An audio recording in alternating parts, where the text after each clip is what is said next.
Okay, my iPhone says it's 10, so we will start with the meeting. And we are having this meeting electronically.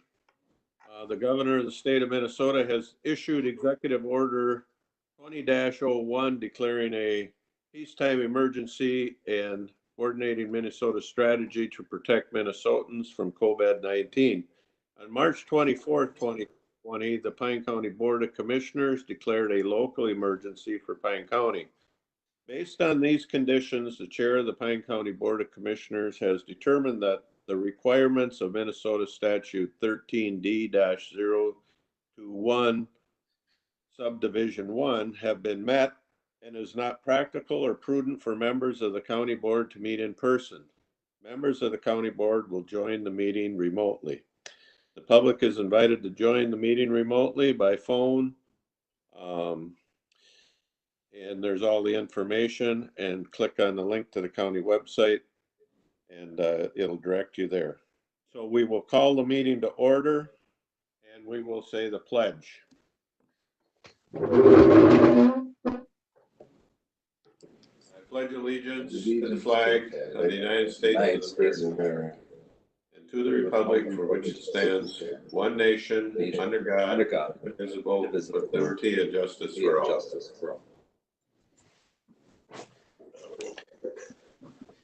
Thanks for the flag, Ryan. Public forum. Is there anybody on this call that wishes to say something in public forum?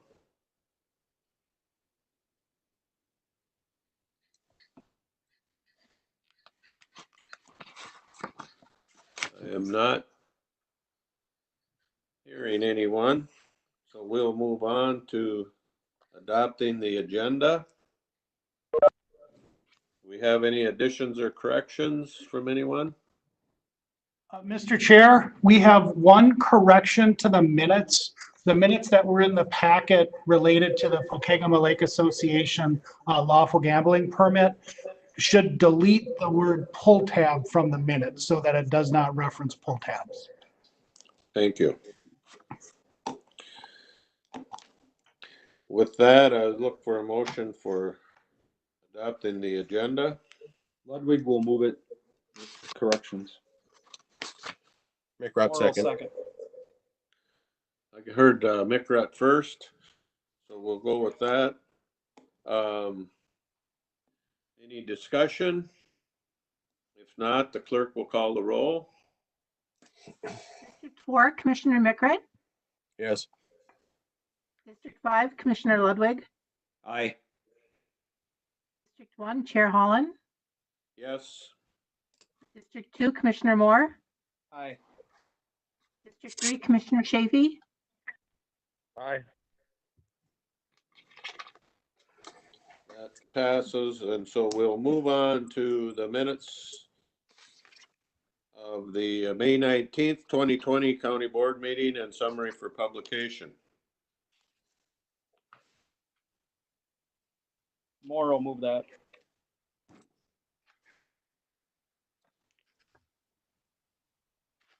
Chafee second. We got Moore moving and Chafee second. Any discussion? If not, the clerk will call the roll. District 5, Commissioner Ludwig. Aye. District 1, Chair Holland. Yes. District 2, Commissioner Moore. Yes. District 3, Commissioner Chafee. Aye. District 4, Commissioner McRae. Yes. Okay. We will move on to the minutes of the board's reports and correspondence. The Pine County Land Survey monthly report for May of 2020. Ludwig will move. McRutt second. Got Ludwig and McRutt. Any discussion? If not, the clerk will call the roll. District 1, Chair Holland. Yes. District 2, Commissioner Moore. Yes. District 3, Commissioner Chafee. Aye. District 4, Commissioner Mickret. Yes. District 5, Commissioner Ludwig. Aye. Okay, we'll move on to the consent agenda. You've had that in front of you. Any questions on that? I did have one quick question. Yes. It says the tobacco license, it says formerly Murphy USA. Did that change hands? That's a gas station up by Walmart, I think, right? Mr. Chair, this is Yes. Kelly Schroeder, County Auditor Treasurer. So the actual property has not transferred from ownership at all. So I don't know if it's just a different management company or what the deal is. But tobacco licenses aren't transferable, so they requested a new one now that they're operating under this other name. Is what our understanding is. Perfect, thank you. I will move the consent agenda too. Thank you.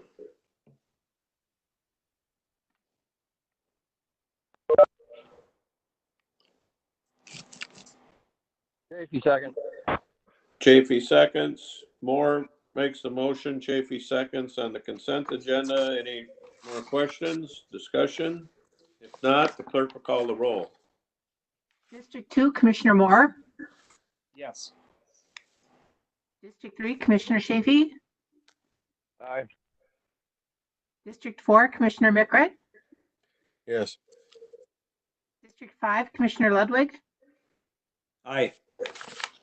District 1, Chair Holland. Yes. That brings us to the regular agenda. We have a public hearing for ordinance 2020-31, ordinance regulating subsurface sewage treatment systems on behalf of Clover and Danforth Townships. And we will start out with a presentation by staff. Mr. Chair, members of the board, this is Kelly Schroeder, County Auditor Treasurer. So before you today, you've got an ordinance which you've seen many times before. This time it's on behalf of Clover and Danforth Townships. And so what this does is previously they regulated their own septic systems, these townships did, and this will now bring them under the county ordinance. And so we've done this when the county we were required to update our ordinance in 2014. It created a lot of folks wanting to no longer, because of the administrative requirements and things like that, it created a lot of townships that no longer wanted to handle it. And then recently this year, one of the folks who had handled several townships retired. And so that's what's created a new wave of these folks coming under the county ordinance. Questions with that? I have questions Wave, here. Kelly, or are we midway? So that's a good question. I think so currently, so there's 47 jurisdictions in Pine County. There's 6 townships that we don't currently do, and then 4 cities that we currently don't do. Of those 6 townships that we currently don't do, I don't know that there's any more of those that will be coming under us. I mean, there might be 1 or maybe 2, if that, but those are kind of gonna just stay how they are, I would anticipate. Okay. We're at Other the end of the wave. Matt, did you have a question? You asked that. I was wondering how many townships we had. I thought we had most of them, but I do have another question. So Clover is Pathfinder Village, and so I guess I don't have to signal out a township. But when we take all these townships on, it's gonna add pressure to your staff. And I know you're not prepared to answer that or whatever, but we need to start thinking about that. I don't know, because Pathfinder's how many do you have there? Well, there's 1,275 plots in Pathfinder Village. Not all of them have holding tanks. And unfortunately, kind of an unknown number have holding tanks because the previous inspector didn't necessarily have the best records. So it's a lot of unknowns and a lot of anxiety a little bit on our part.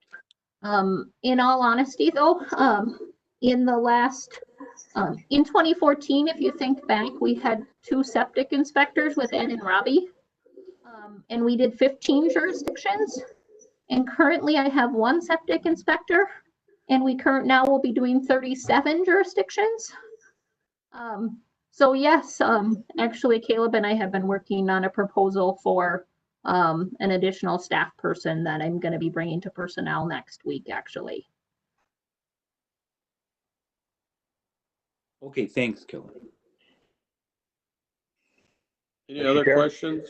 Steve? Yes. Yeah, Mr. Chair, just real quick, Kelly, you're going to bring a proposal to the Personnel Committee, I understand that, and whatever you're asking for this individual, and I anticipate that we're going to have more work down the road with our zoning ordinance. Can this person fill in that capacity too, or are they just going to be doing the sewer inspections?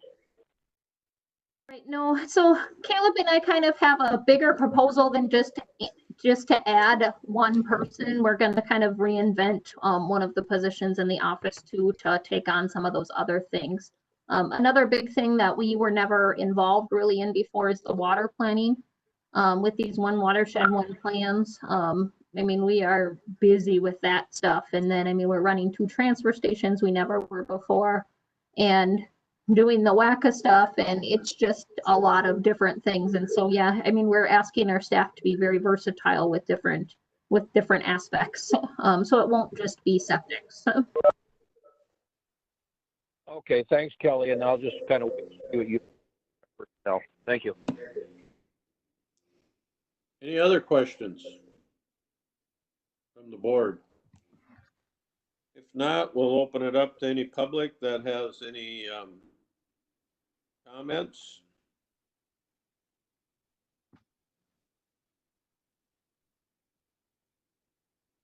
I'm not hearing a lot of comments. I'm scrolling through my screen here.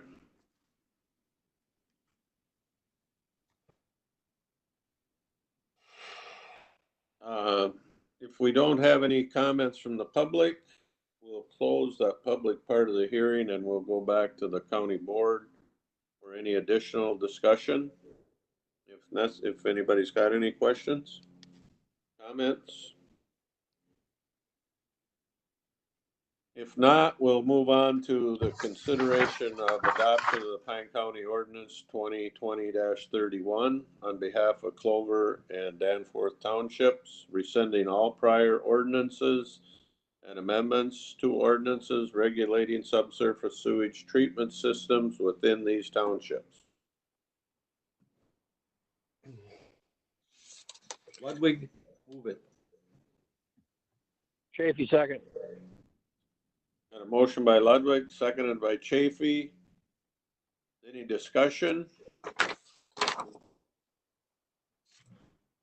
If not, the clerk will call the roll. District 3, Commissioner Chafee. Aye. District 4, Commissioner Mickret. Aye. District 5, Commissioner Ludwig. Aye. District 1, Chair Holland. Yes. District 2, Commissioner Moore. Aye. All right, that passes, and you'll take care of all the necessary notifications, I assume, Kelly. We had a technology committee on the 26th of May, and we have people on the call that were in that. I don't know if Josh, do you want to hit some highlights? We do have the minutes were in the packet. Yeah, I guess a couple of the big things I mean, there's a lot of minutes here, so I won't read through them all, but we did discuss the COVID-19 response update. Kent did talk a lot about what was going on, some positives, a few negatives, but for the most part, I mean, them guys been working their butt off. I'll give kudos to them because we couldn't be doing this without that IT department, definitely, and to be prepared as they were. almost seamless within days or even probably hours. We had most of the county that could work remotely work, and I think that's a testament to how good that team works. So we did discuss some telework policy review. That once we get out of this COVID-19 stuff, that we're gonna try to. It's been evolving. We've been coming up or finding new things that we have to maybe add or delete from the policy. We did have a presentation from Child Support Officer Selena Fox. She's been almost 100%, I think they said, working from home. And she said it's been really going good. The only one thing she kind of had is they had to use their, and Ryan said he's trying to work on that. When they use their cell phones to call, it gives a cell phone number. So it doesn't give the county number. I mean, it's a county cell phone, but it doesn't give it a generic number. So some people are hesitant to answer because they don't know who it is. So they're working on that. There's a piece of software or hardware, I can't remember exactly what, that they have to get that set up more like the desk phone. But she said a lot of times you'll call, leave a message, they'll call you right back once they find out who you are. So if they had that, it would help out a little bit. Jody Blessinger, child support supervisor, she gave a overview. She's been mostly working on at home, and she said it's been working pretty good. They've had very little problems. The biggest problem, obviously, we know is internet connection. I have it. I mean, and with all the usage right now, it's just been terrible at my house. My kids can't hardly do their schoolwork, and I mean, everybody knows what's going on. So the other thing we did talk about was squad body cameras. We talked about this last board meeting too, but the sheriff's department is working, IT is working on getting utility associates as preferred vendor, and the final contract will be presented to the county board in June. They're working on that right now. The jail camera project, they're working on some stuff with that, with Rod, to get that figured out and start working on that. We did talk about our next board meeting, about having the IT department's working on getting some cameras in place at the North Pine Government Center, I believe, if I remember right. And we can start doing them in person, at least kind of halfway getting there. We'll see. And then IT additional position. We did discuss that a little bit, especially with this response. Them guys have been working around the clock, I think, for the most part. Anytime I've talked to Ryan, he's answered my call day, night, weekend, whenever. And we did talk to him about an additional position. They are going to work on some stuff, and because going forward, we're thinking technology is even going to be, obviously, I think just naturally is going to be a bigger part of our lives, but this kind of threw us to the wolves as far as we're going to be doing it. We are doing it now and in the future here. So I don't know, Steve, if you want to add anything, or anybody else from the technology committee. That was pretty quick. You covered it well. I just would like to reiterate what Josh said, and everything we're doing, or the IT department is doing, is not, it was to deploy the troops, so to speak, and keep business moving. We have stuff that needs to be done every day. We have discovered in this last couple of months that there are a lot of positions that probably we do not have to bring back in-house. And although their work is still has to be done, it's very important work, can we do that in a different way? And we probably would have got there anyway, eventually. This forced us to get there.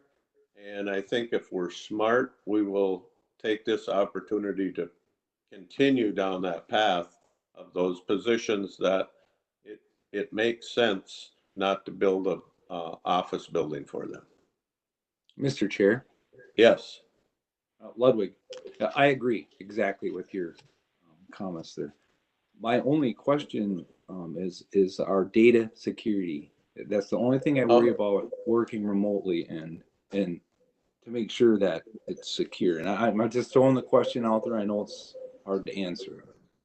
And actually, that question has been asked before, and maybe Ryan wants to, he could articulate maybe better than I can on what they've been doing to ensure data practices are still being met, even though people are not physically in this building.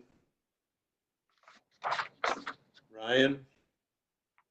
Members of the board, we obviously, when we sent everyone home, security is one of the main things that it seemed like would be a big problem. So what we did was everyone's working off of our VPN, which provides encryption for our data.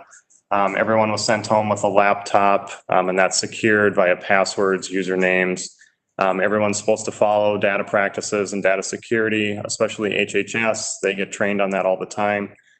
So kind of it was business as usual going home. We didn't sacrifice any security to do that. So once it came down to everyone going home, we just followed the policies and practices we already had in place. And with our going forward with our telework policy, those issues are addressed. Thank you. I think we're all, yes. This is Dave Minke, County Administrator. Just one comment. If you look at Ryan and Terry, they are set up in the boardroom using the equipment that would be available for a future county board meeting for that blended in-person and remote experience. And so just as you go through the meeting today, you can get a sense for what people would see with that technology. And that is, it's fairly mobile. So our thought is when we go to that blended meeting, we would deploy that up in the North Pine Government Center since the room is a little bit larger. Mentioned that at the beginning of the meeting, but of course I forgot. But anyway, any other questions on the IT committee report? Yeah, Mr. Chair, I'd just like to say one other comment, and I think Ryan, maybe if you can answer this or maybe not, I don't know, but one thing I'd like to say, being on the technology committee, I don't think our technology is like, we're cutting edge technology like at Pine County, like we spend huge amounts of money to have the latest and greatest everything. I think it's just a testament to how well prepared our technology department is. I hear stories from other counties that are still battling and or can't get stuff, you know, and I think everybody, I just wanted to throw it out there that, you know, we're not like everybody that works for Pine County don't have every 2 weeks or every month when something's out of date is getting brand new stuff all the time. And that's not why our response has been so well. And we've been working through this. I just think it's a testament to how well our IT department has been preparing us, not for doomsday or COVID-19 or whatever you want to call it, but just so we work and it works always. So thank you, Ryan, and thank you the whole IT department. It's been thank you. I guess that's all I want to say. Agree, Josh. You said it well, and I think it even goes beyond the IT department. I think there's a tremendous amount of support from the leadership team that we have in place to listen to their workers and bring that stuff, their concerns forward, so we can get it fixed at the onset. And the attitude that our workers have had going into this has been marvelous, and that's a tribute to the leadership that has portrayed that themselves. You know, you can choose to be good or you can choose to be mad at something, and we have chosen to take the high road. And just continue to do the job that we need to do. And it's been hard, been very hard for people. I keep thinking of because I've been in those offices where they have 3 giant screens that they're looking at all the time because that's how complicated their daily work is. And you send them home with a 17-inch laptop. That's tough, but we're figuring out how we can get them the right equipment, and they're figuring out how they can work. And I think they're being very productive.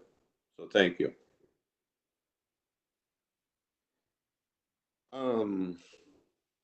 We will move on, unless somebody else has questions, to a legislative update by Representative Nathan Nelson.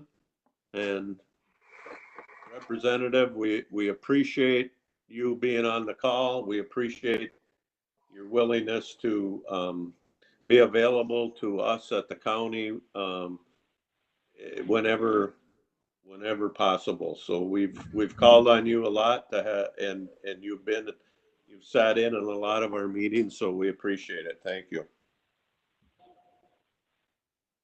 Well, you're welcome, Mr. Chair, Yeah. and thank you for the opportunity to be here today. And I just want to thank the county for just how flexible they have been in working through the COVID-19 and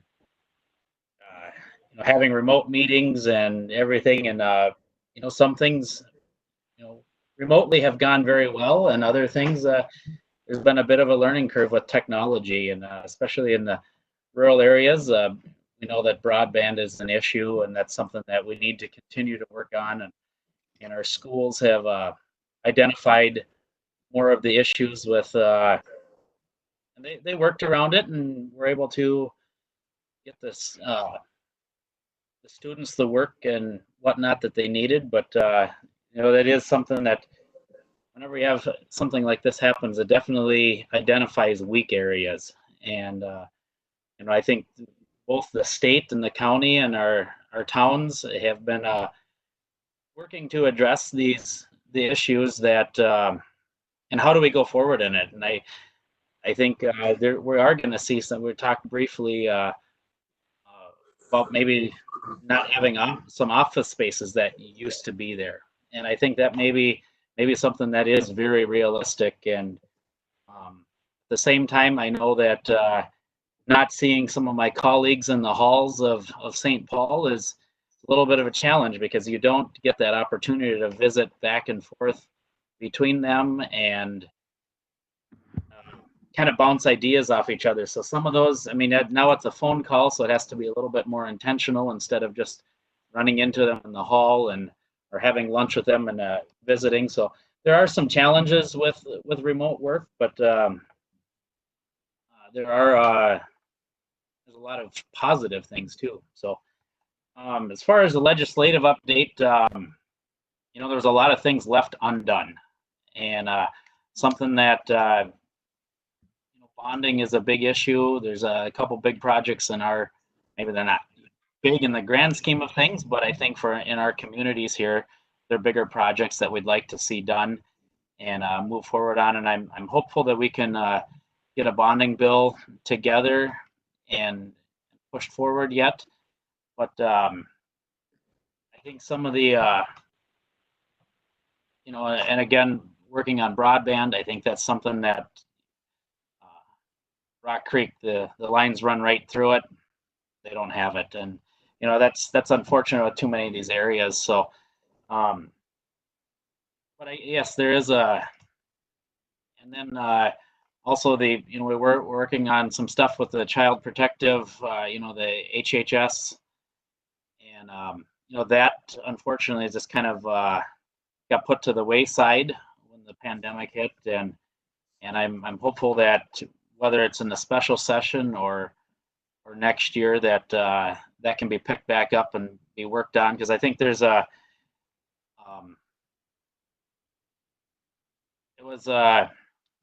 sure how to put best. I think it's been an area that people haven't wanted to touch to a point. I think there's a lot of individuals that know that there's an issue that needs to be addressed, but it's been something that hasn't really been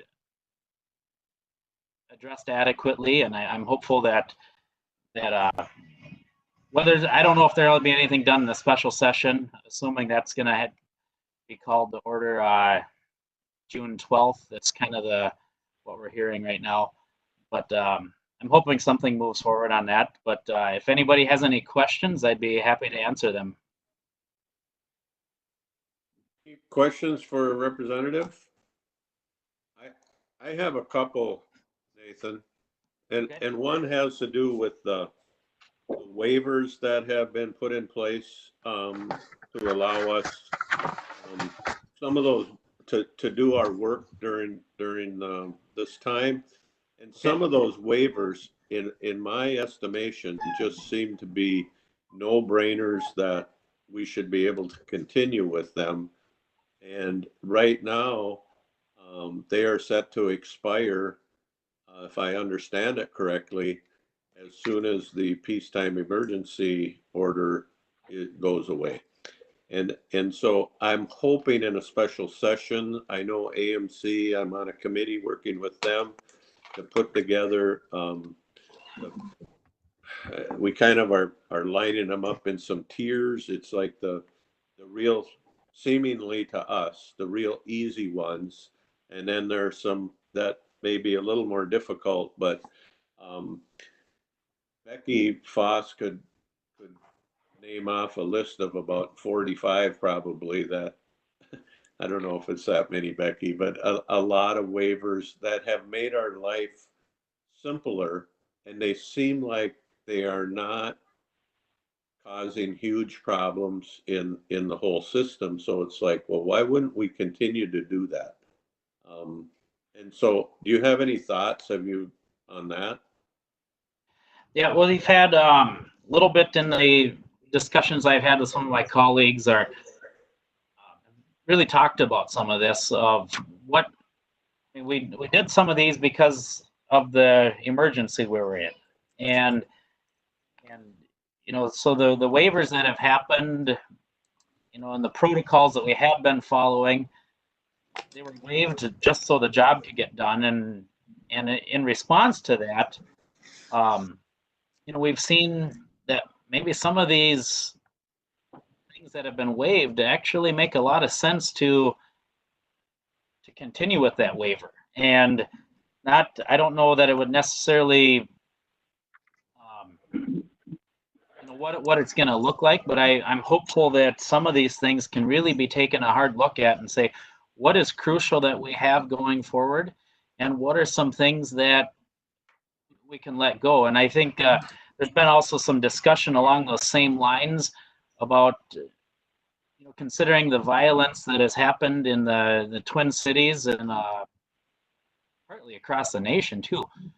What do we need to do to get rebuilt, to get infrastructure, have life, whether it's not going to be back to normal for them, but what can we do to help them rebuild? And so many of these things, there's so many hoops to jump through, and kind of looking at maybe we need to reduce some of these regulations. And in the case of these waivers you're talking about, Steve, moving some of them out of the way permanently. And I'm hoping that's something that can be looked at and moved forward on. And I'd be happy to talk to whether it's you or Becky or others on seeing what barriers to operation do we need to move forward on.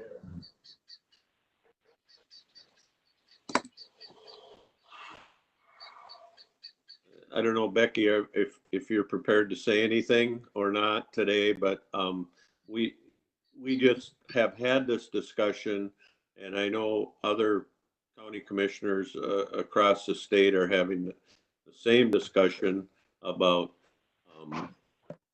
things that we've found that don't seem to endanger people, but were put in place, some of them because we did not have things like cell phones and the capability of doing a video conference call or a Snapchat with somebody, that we had to see them in person, face to face.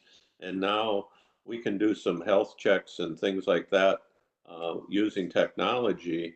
And the workers now have found out that that's been a marvelous thing. They get a much better response from their people, and it just seems to make sense in 2020 and going forward. Becky or Sam, did you have anything you wanted to add to that, or questions for the representative? Thank you, Commissioner Hallen. This is Becky Foss, Director of Pine County Health and Human Services. First of all, thank you, Representative Nelson, for taking the time out of your day to provide an update. And I just want to reiterate some of the things that you have said and Commissioner Hallen have said. Some of these regulations have been in place for a long time, and you just kind of get used to doing the work a certain way. And then when you have an emergency hit or a public health emergency and you're forced to do things differently, it can give you some time to pause and reflect and just ask some questions. Well, why did we do it that way? And if you don't have any really good answer as to why something has to be done face-to-face, like for some financial assistance programs, that's probably a good sign that maybe it's time to modify those requirements and allow for other type of contact. And I'm really, although I'm not excited that it's taken a pandemic to get us to where we are, I'm certainly ready to pivot and use this as an opportunity for some positive change in the health and human services systems.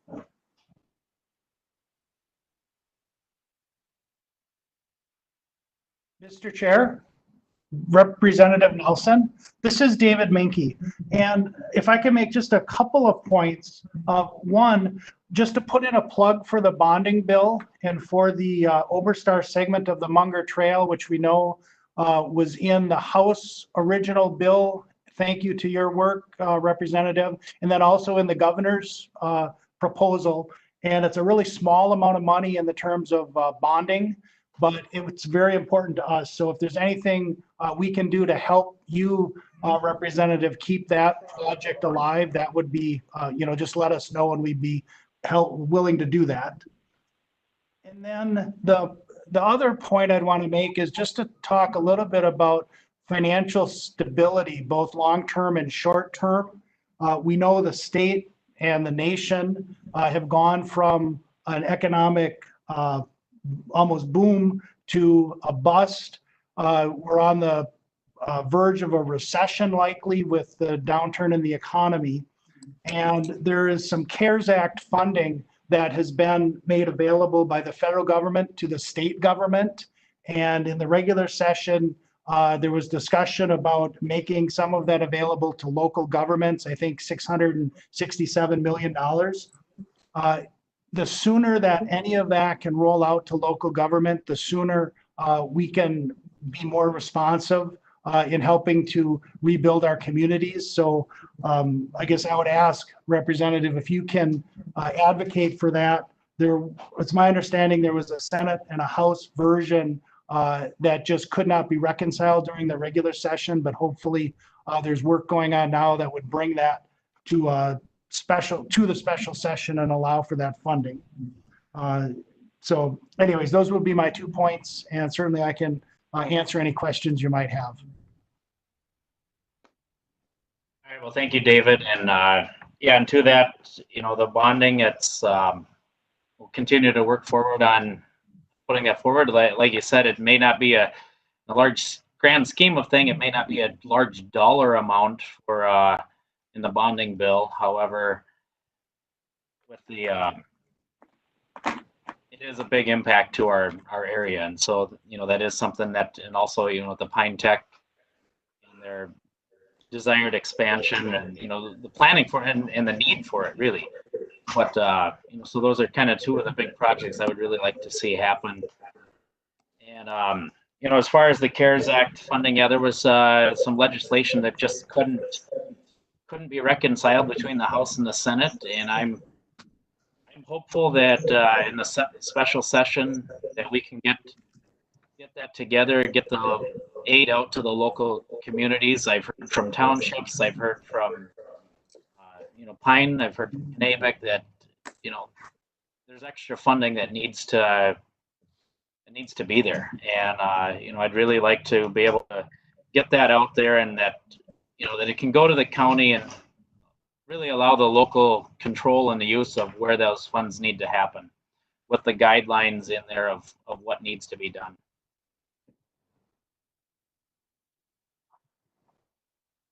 Thank you. Thank you a lot, Nathan, for being available to us. We really appreciate it. Well, you're welcome. I hear no other questions here from the board or staff, so I think we'll move on to the 2020 probation comprehensive plan. Terry Fawcett, you ready to go, Terry?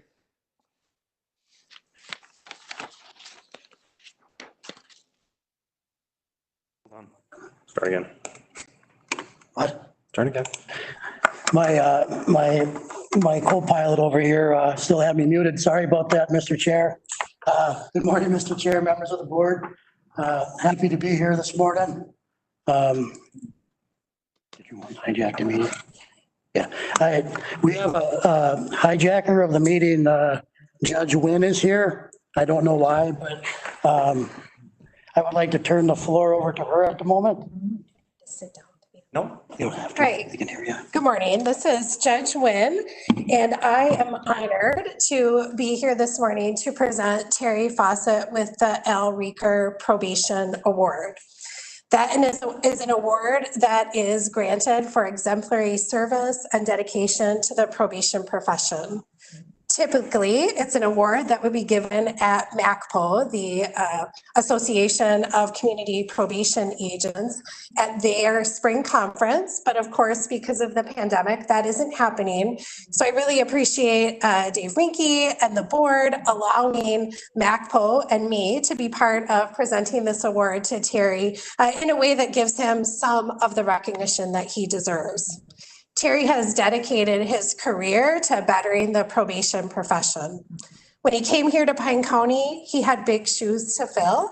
He took over for a director who was long-serving and well-respected, both within Pine County and the probation profession. He brought his own unique style and personality to that position and really made sure that that was a successful transition. In his time here at Pine County, Terry has dedicated himself to building an office of bright, engaging, and ambitious agents. I think it reflects so well on Terry to see his agents out in our community working hard in creative ways to serve the people of Pine County better and in different ways each day. Terry is not afraid of some of the problems and challenges that he's addressed during his time here in Pine County, hits them head on to make sure that he's addressing those issues. Terry has been instrumental in building and establishing a trusting working relationship with the Mille Lacs Band in Pine County. As part of that relationship, he's made available for us qualified expert witness affidavits in child protection cases that for years we had been unable to have in those child protection cases. Even more importantly, his hard work led to the position of the cultural community coach in the probation office, which has made a huge impact on the kids and families that our probation office is serving. Terry also has dedicated himself to furthering juvenile justice and restorative justice in Pine County. He's been part of developing the Project Rise program, attended numerous trainings, and received awards from Georgetown University for his work in juvenile justice. In my experience, Terry is creative, hardworking. When you give him an idea, he says, why not? Instead of throwing barriers up for why we can't do things. And all of those things together have worked to increase the probation services and the quality of services that are provided to the people of Pine County, which in turn serves Pine County's interest in public safety. So I'm so honored today to be able to present Terry with this well-deserved Al Rieker Award. Congratulations, Terry. Thank you. I'd touch you, but that's against the rules. Thank you, Your Honor. I would just like to say before you leave, I'm very humbled. Those of you that know me well probably don't think that's possible. But none of this happens without leadership from above, first off. The judges have been tremendous. Judge Wynn, your leadership with kids here has been second to none.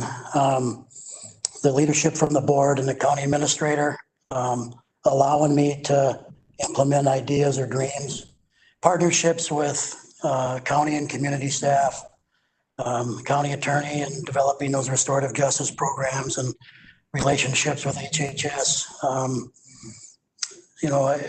I've been other places, and the best of it all has been here.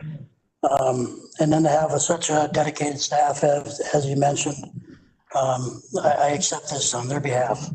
I don't do anything without them. And I just told them in a staff meeting on Friday, even with all the stuff going on in the world, I don't worry about work on a day-to-day basis getting done because of their professionalism. And so this is really for them. And so thank you. I'm deeply honored, and I'm hoping I don't have to give my presentation now. Just kidding. We're not going to let you off the hook, Terry, but if Judge Wynn is still there, thank you very much for that presentation. It was marvelous. And Terry, from the entire board, I want to thank you for the work and that you've done with the judges and with everybody in your profession.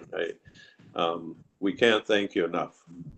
We're very proud of you, and thank you. Thank you. Appreciate it.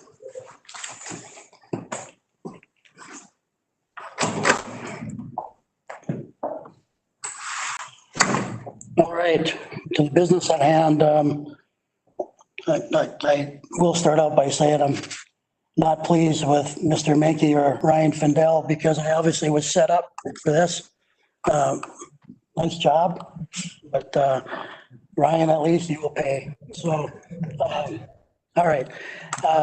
The 2020 comp plan, just so you know, Mr. Chair, members of the board, hard copies have been delivered to admin.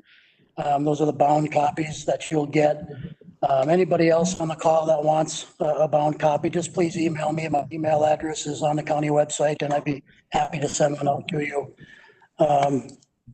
So there's a lot of slides, but I'm gonna whip through. Some of them are just tables and such, but I want to show this one quick because this is our mission statement.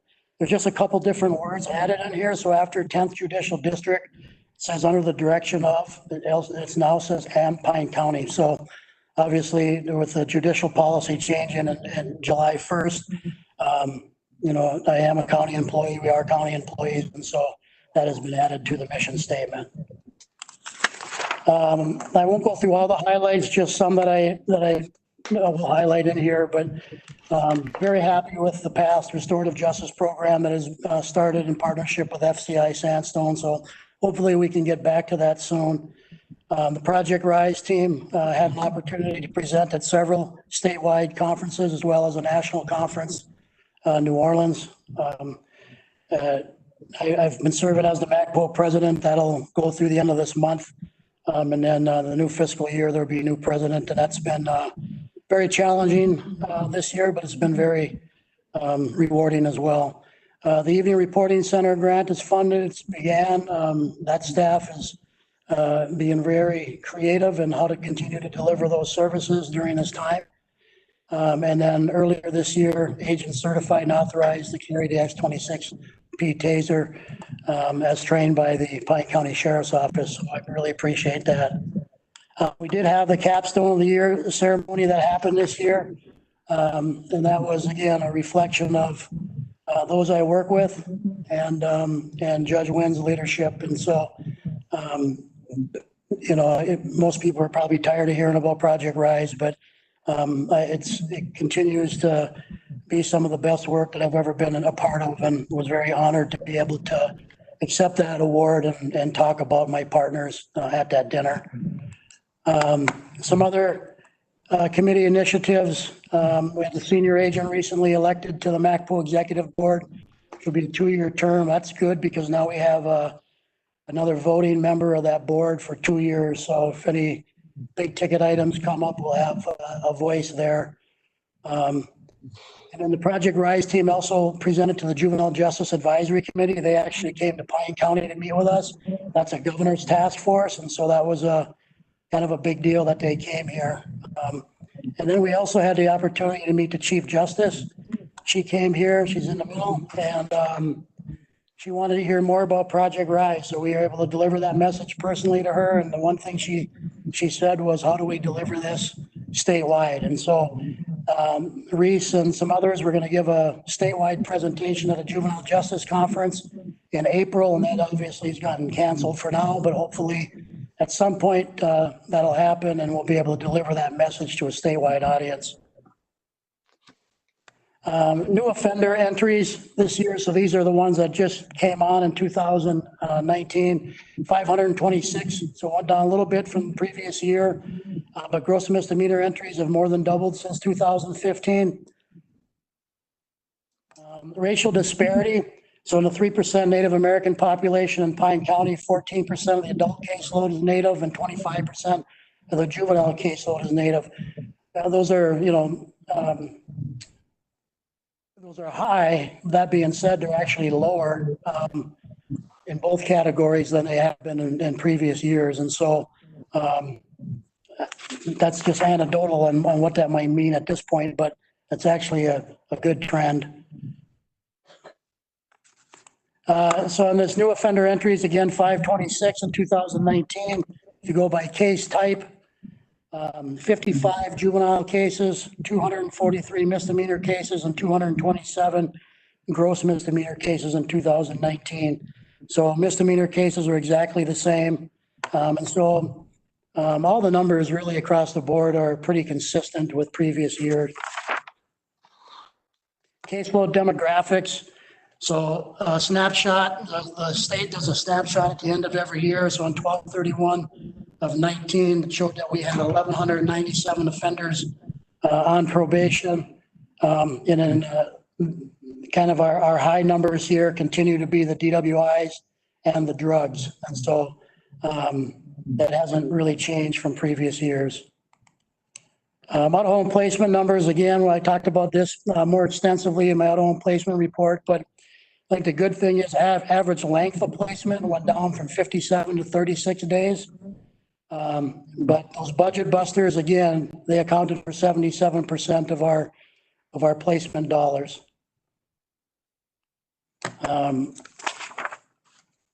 So if you look at 2018 on this one, we had 42 placements and that went up to 61 placements this year. Number of juveniles went up slightly from 26 to 32, but again, the average length of the placement went down from 57 to 36 days. So I think that's good. I think that's showing that, if a kid doesn't need to be in placement, he or she is not there. Electronic monitoring is also something I'm very proud of, the amount of use that we do here in Pine County. It's a detention alternative that increased in 2019 from 22 youth to 34. It cost $13,600 to the county, but saved $231,000 in placement costs if you were to do an average cost for a placement per day. Since 2009, over $1.4 million in placement costs has been used by the use of EM for juveniles. So that will continue to be something that we use here in Pine County. And those are just those numbers there. Pretrial caseload, this is, if we had a hiccup anywhere in our system, this continues to be it. 462 bail evaluations were completed in 2019. That's equivalent to 693 hours or 33% of an agent's time. This is a 14% increase over last year. So that's just sitting down in the jail or now online and doing a bail study. Not one visit is included in that. If you went off our numbers from the DOC, it shows that, we're still an agent down. But this is really where this becomes an issue. But, I know those pretrial clients are also, some are high risk and those include felony level offenders as well. But so this is kind of our biggest challenge area right now in our caseloads. How are they doing? Any defendant that has been placed on conditional release, 48% of them were. Up there in the right corner, bail evaluations completed but not needed. So sometimes we do bail evaluations on more than what the statutory requirements are. Sometimes a judge wants one done on a person, and so that just takes up more time.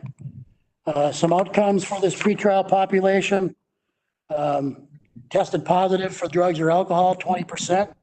Those technical violations, a lot of those end up usually staying on trial. 21% arrested on new charges, 37% may have missed a court hearing, and 31% had a violation report filed. Some demographics. We had 14% Native American, 41% lived 11 to 40 miles away from the courthouse, 61% unemployed, and 41% problematic chemical use. So, you know, Pine County historically has had some disparate numbers in terms of Native Americans, even on the adult side, being in jails. And so that 11 to 40 miles from the courthouse at 41% sometimes speaks to that. It's not necessarily a judge on what they're ordering or what a probation officer is recommending. Sometimes they're not showing up for court, and that becomes the violation. Moving into the ISP program, intensive program. So this is kind of just a general overview. I'm going to kind of go ahead right here. Historically, 89% of those that have started this program have not committed a new DWI. So this is for our repeat DWI offenders. No current clients have been arrested for a new one. And on the bottom, we usually calculate cost savings to the jail when they complete the program. But in 2019, we didn't have any completions, so we didn't have any of that data to report. Cognitive skills. So COG skills is something that the agents run, really kind of look at offender thinking errors, trying to get them think differently. We just changed a new curriculum called Decision Points.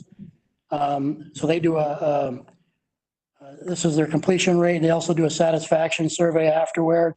Got over 70% complete in 2019. And then this slide or these table here talks about who completed. So the good thing is when you talk about a COG, so COG isn't just DWIs. This is whatever they might have been referred to COG for. So whatever they were exactly referred for, 100% completed successfully. There wasn't anybody didn't recidivate, but 7% committed a new offense of any kind while they are in COG or post-COG, post-completion. So that's still pretty good. Have a 93% success rate or a 7% recidivism rate. LEAD is our first-time DWI offender program. We're going to do our first one virtually here in a week.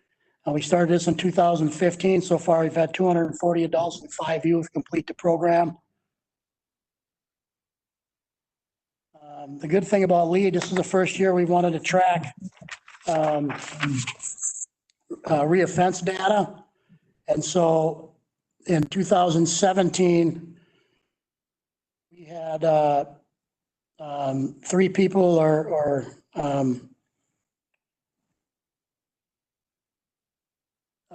commit a new offense, and then in 2016, only 1. And so that's still pretty good numbers. And this is what we're looking at here isn't any offense. This is just new type of drinking and driving behavior. I know the sheriff always mentions in here, you know, who's going to be in this class today that is part of that statistic that might reoffend in the next year. And so the good thing is most of them that are coming through on a first-time DWI, at least in 1 year post-completion of LEAD, aren't reoffending. So driving with care is more for our repeaters, more of our second-time DWI offenders.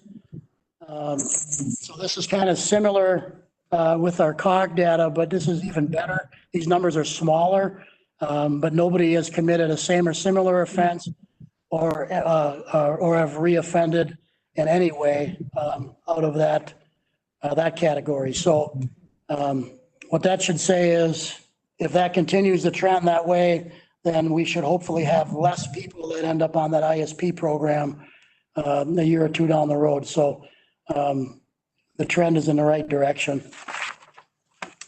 The first group of Driving with Care started, we had 7, they all completed. 16 have completed so far. These are 3 12-week sessions. Department of Corrections clients participate as well. We currently have 10 in the class, which is being held remotely as we speak. Local corrections fees. So probation collects fees on, several different things. This is just the graph, but this one here, in 2019, we collected over $61,000. So local corrections fees is basically, an easier way of saying it is basically paying to be on probation. But we also collect pretrial fees, DWI ISP fees, year analysis fees, COG skill fees, lead program fees, and then REAM fees, remote electronic alcohol monitoring fees. And so that number is important because, that really is paying for a position. And so the good thing is even in the era of COVID right now, our local corrections fees in terms of the probation fees are still above, the percentage of the year that we're in. So hopefully that'll continue to be that way. The agents do a great job of working with their clients to get these fees in. C5, our restorative justice program, our first one, our victim offender conferencing program. Maybe a few less numbers than I said before. These are very difficult to track. We try to track a bunch of different data here, but finishing up a case today, we had 66 completers so far. 10 were referred but did not start. Usually those are folks that before I met with them the first time they started the program, maybe they had a reoffense.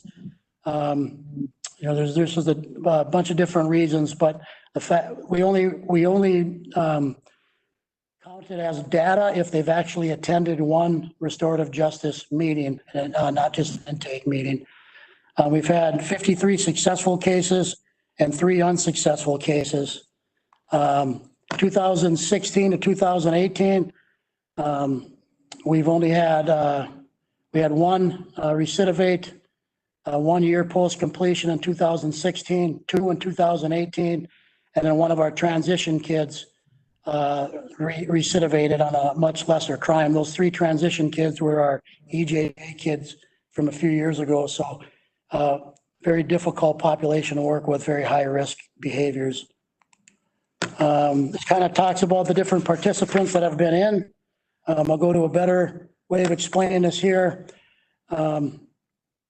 The Mille Lacs Band is also involved in this. So if we have a Native child, the cultural community coach will work with the kid as well. Average length of time has went up a little bit. It used to be 93 days on average to complete the program. It's now 101. 7.5% recidivism rate after 1 year post-completion. That went down a little bit, but still pretty good. 74% are male, 40% minority, 45% person offenses, and 64% have been referred pre-charge. I'm proud of that number, and that speaks to the trust that the county attorney's office gives to this program. If a kid comes pre-charge and completes the program, they never see the inside of a courtroom, and we don't have collateral consequences of kids having records that may affect them later. So I'm appreciative again to the county attorney's office for that. C5 restitution, now we started to track. So far, over $4,300 has been ordered for these kids, and $2,300 has been paid. And 6 of the 10 kids that have had restitution ordered in C5 have paid in full. I actually have a check on my desk right now to send another one out. So this is working well. I kind of hound them. We've also had, for a few of the kids that have maybe limited money or no money, Sherry Johnson from my office has set up fundraisers through Chris's Foods, and we've had kids help work there, and we've done cookouts and bake sales and raise money for that restitution juvenile fund. So if a kid needs to pay off some restitution, we're able to take some money out of that and at least try to get some money to some of the victims. Moving on, cultural community coach. I won't go too much into this. I know Kevin Glass presented on this earlier, but as a judge said, this has been a partnership since 2018. Most of the time, this is from May to December. Most of the time we've had, the community coach has been in schools 20% of the time, doing a lot of court visits, home visits, transports 23% of the time. Cultural activities continue to go up. I just got an email this morning. Bill is actually working on building a cultural camp, and so that'll be a great opportunity for kids, court ordered or not, to be able to go to a cultural camp through the Mille Lacs Band. So Project Rise, our truancy initiative, we had 22 kids referred to this. The beauty of the way we do it here in Pine County is when we have a meeting, it's at the school, and it has social workers, probation officers, teachers, counselors, therapists, you name it, they're all around the table talking about a kid with the kid and the family versus a 5-minute hearing, and it enables us to kind of dig a little bit deeper on the needs for the child. And this next one is we're really proud of why we're different, examples of doing things different than our truancy court. And Judge Wynn given a youth option of giving up gaming system or staying off a cell phone in schools. The kid opted to give up their cell phone in the school, which was a big issue for them. Set up boxing for several youth in truancy court at Mashawquad. High school principal allowing a truant youth to participate in the spring sport if the youth attends school on a modified schedule. The judge offered to take self-defense classes with a truant youth who had some trauma in their background, and we've since ordered a couple more because the kid loved it so much. And, you know, what judge offers to take self-defense with a kid? I mean, that's the beauty of what goes on here in Pine County. The same judge, Judge Wynn, making cupcakes for a truant youth who showed progress. One who just recently graduated at ERC. The judge actually drove the baked goods to the kid's employer, went to Dairy Queen and dropped them off, as well as their certificate for completing the evening reporting center. The judge who likes to run, she said, the kid didn't like to do his workout Wednesday at Pine City. So she said, you don't miss any hearings before now and the next hearing, I'll do your workout Wednesday for you. Unfortunately, he missed a little bit of school, and so she never had a run. But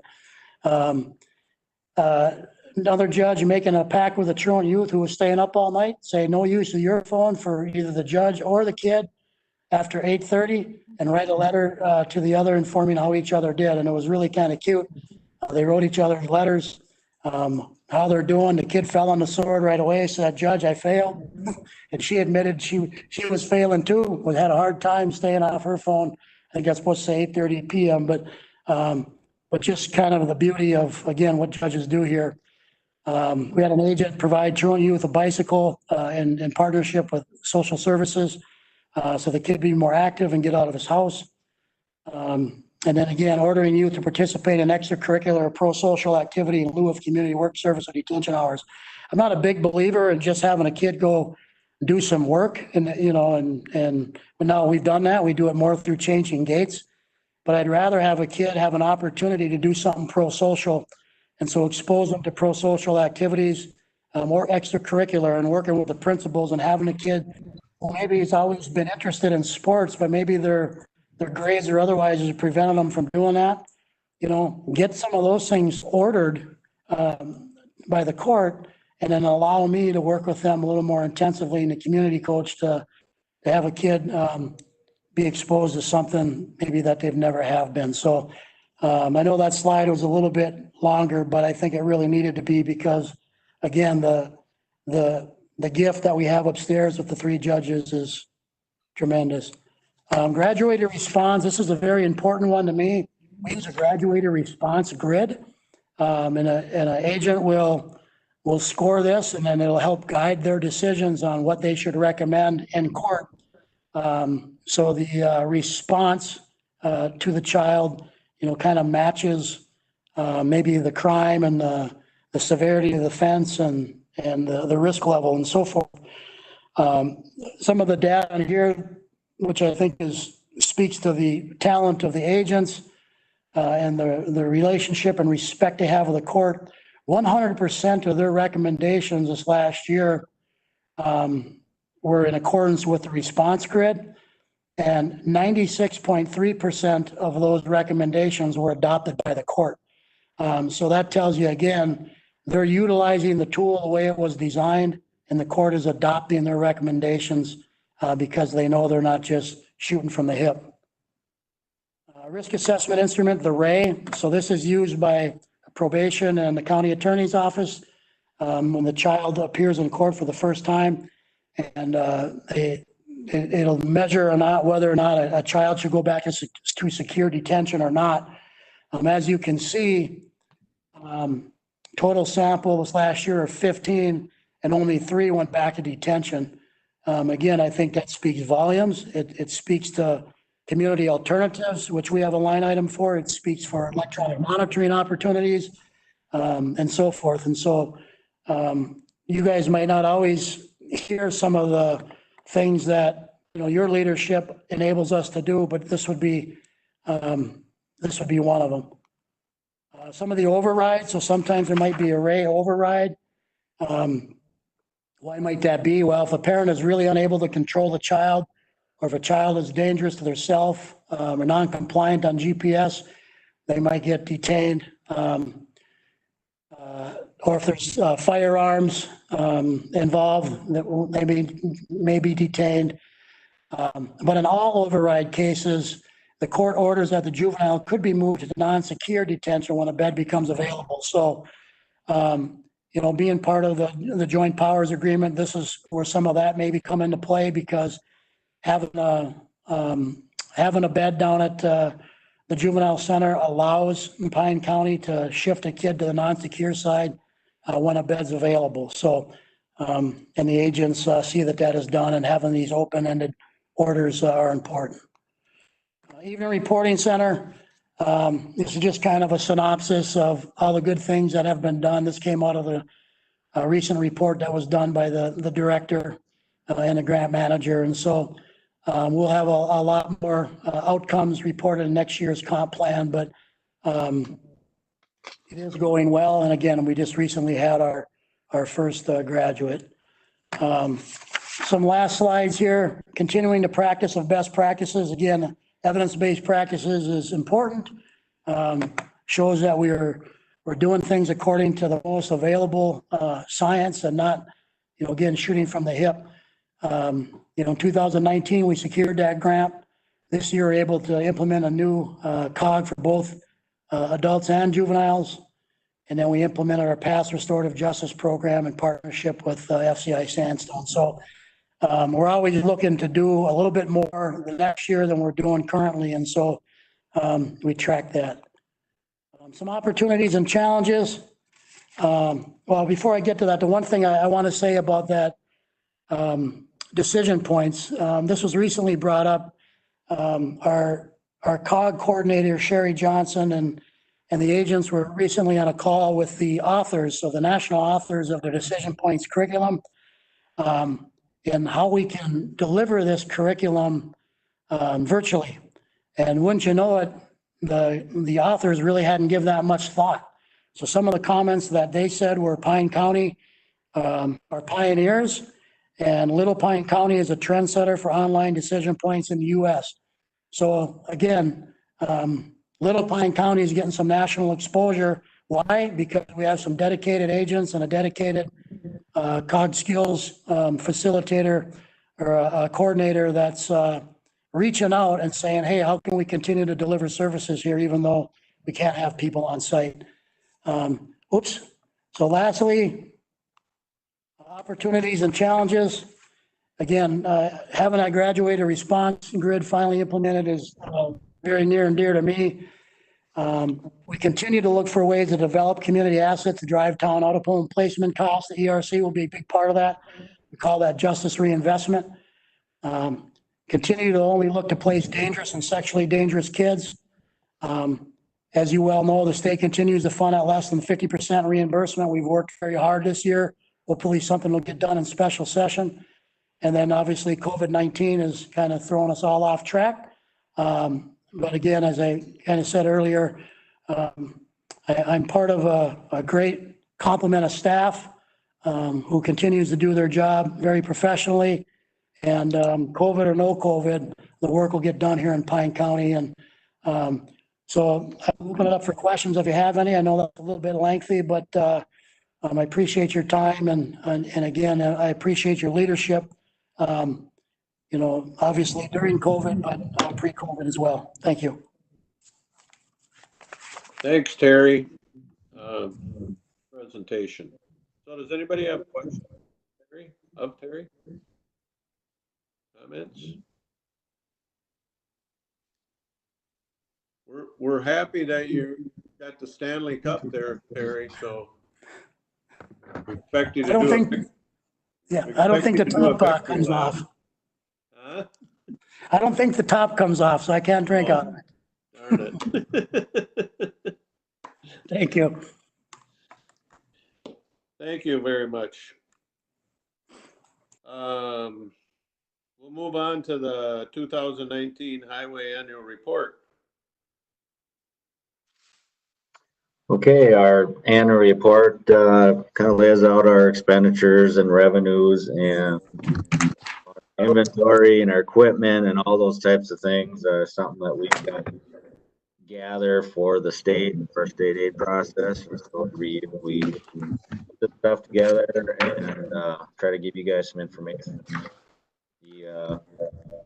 In the past, on our fund balance, we viewed things a little differently than the state auditors and tried to view them from our point of view as we oftentimes have expenditures 3, 4, 5 years out on projects, and we don't get those revenues until we let a contract. And so the state's never really viewed that as future revenue. And so we've made that adjustment this year to try to come in line with when the state does their, or whoever does our audit. So when Kelly does her presentation on our funds and that, we're hoping that will be a little bit more in line with her report. So maybe not be as confusing. And I guess after 20 years, I'm waving the white flag and declaring that the state is always right.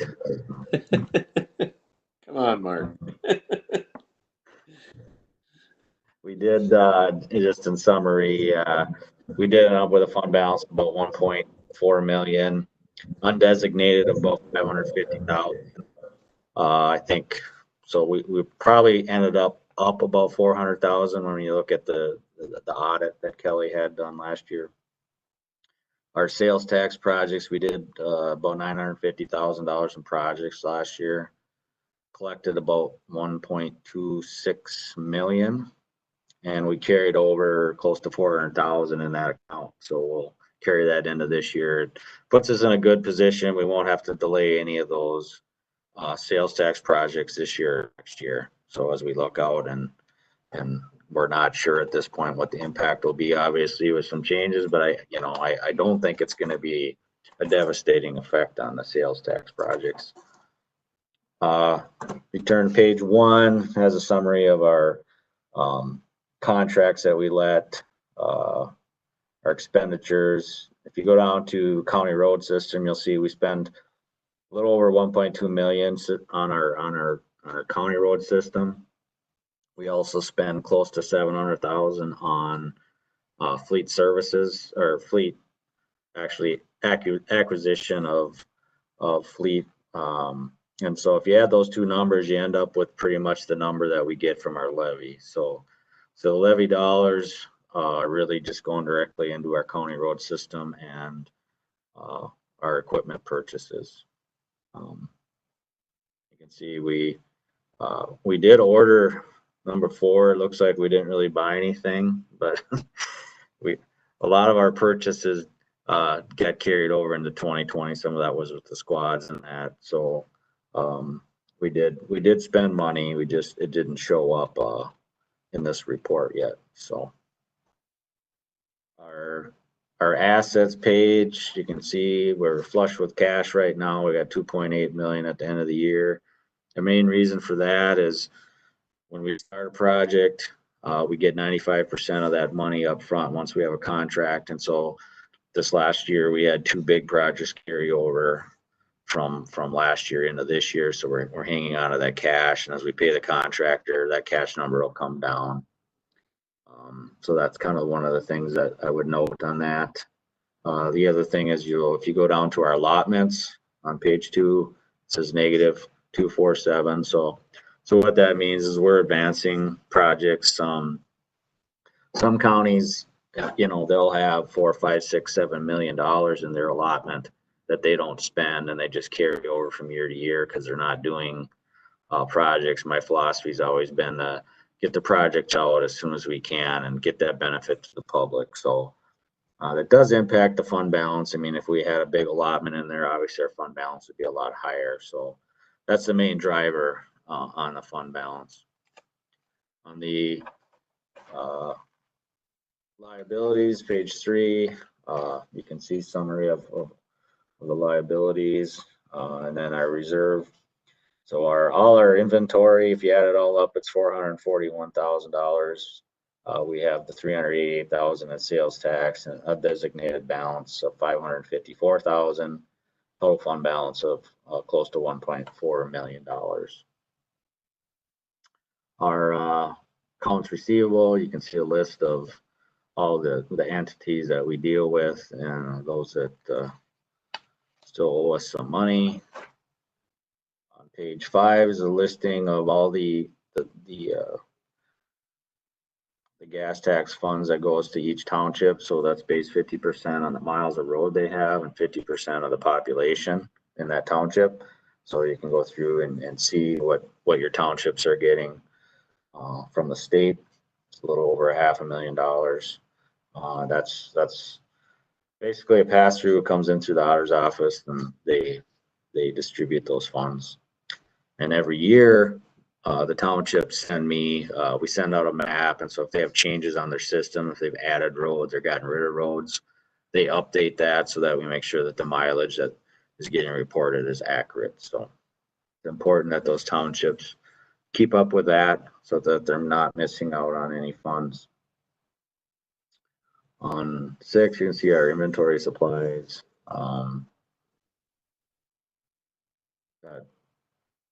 For example, almost $150,000 on hand of culverts and aprons and bands, $45,000 in signs and posts. So various things. You can see that we've got a significant inventory of items on hand. Our accounts payable is a listing of all our entities that we still owe money to at the end of the year. $100,000 in various items broken out into just different segments of our budget. We have an administration account, highway construction account, road maintenance account, and then our fleet account. So our personal services payable. So there's a listing of all at the end of the year, the payable, vacation, comp time, benefits, salaries, and then a listing of the contracts we have out there that we still owe funds on that we haven't finalized on. It takes a while, a lot of times, to get the contractors to provide us all the paperwork and things that we need to be able to final all the projects. So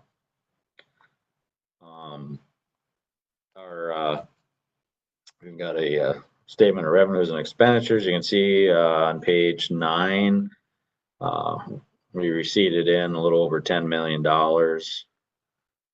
from various sources.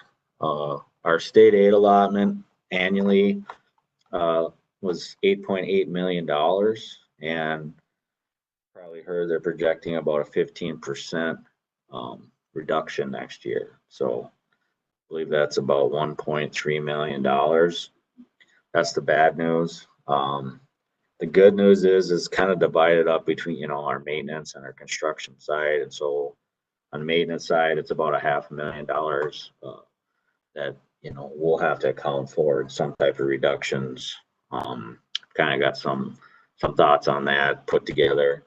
The construction side, so you got about $800,000. We'll have to figure out how if we can front that money, or if we gotta make a change on next year's projects. But that's their projection at this point. We don't really know for sure if it's going to play out that way. So just kind of gives you an idea.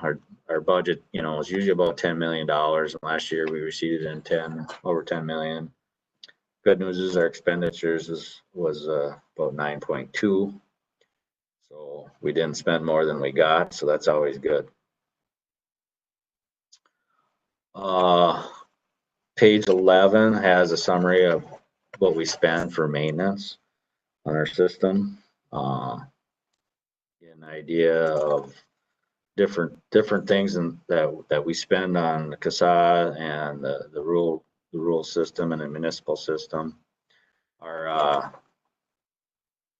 look at the next page 12 there, for example. So blading the roads is costing us about $1,000 per mile per year.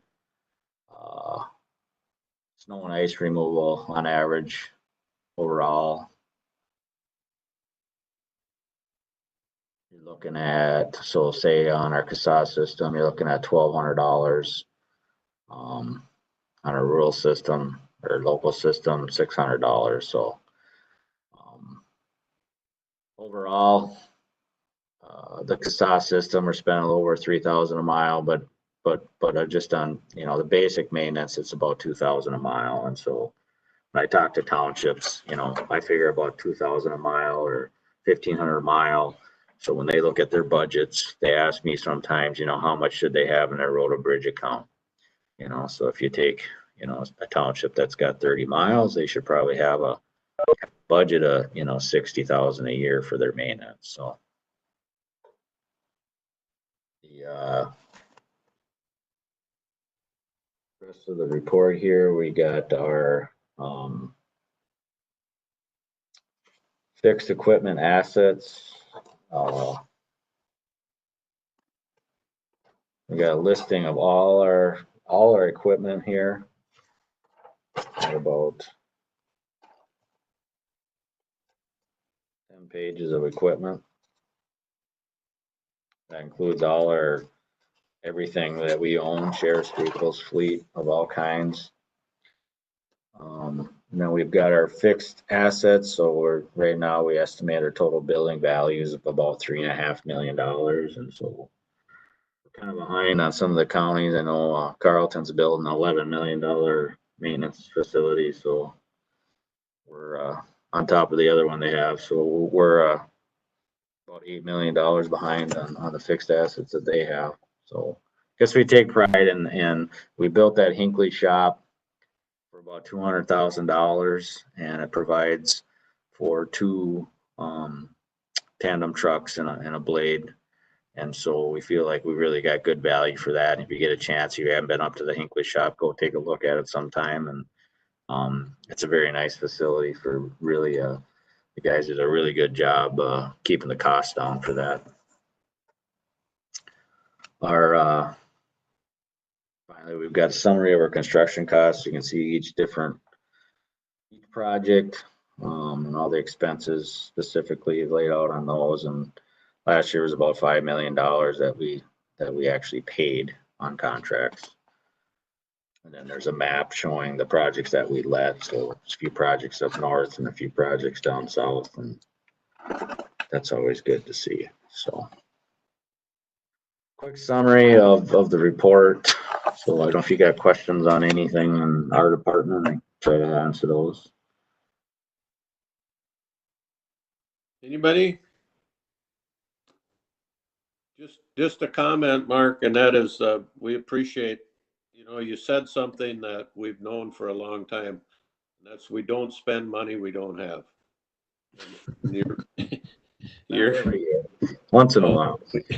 Sometimes you get caught in a end of a project, but if you're able to manage those projects so that we're not spending money that we don't have, and we appreciate that. And I think our You know, probably as a county commissioner, the number one thing we get calls on are roads, and those calls are very minimal. So I appreciate it. So thank you. Yep. But Mr. Chair too, I think the one thing I want to make sure is we look at our cash and our funds, that we're not in a nosedive.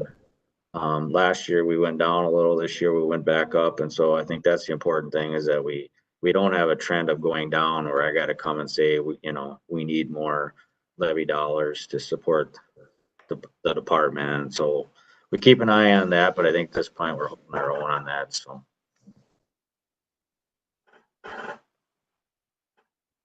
Anybody else? No. Thank you.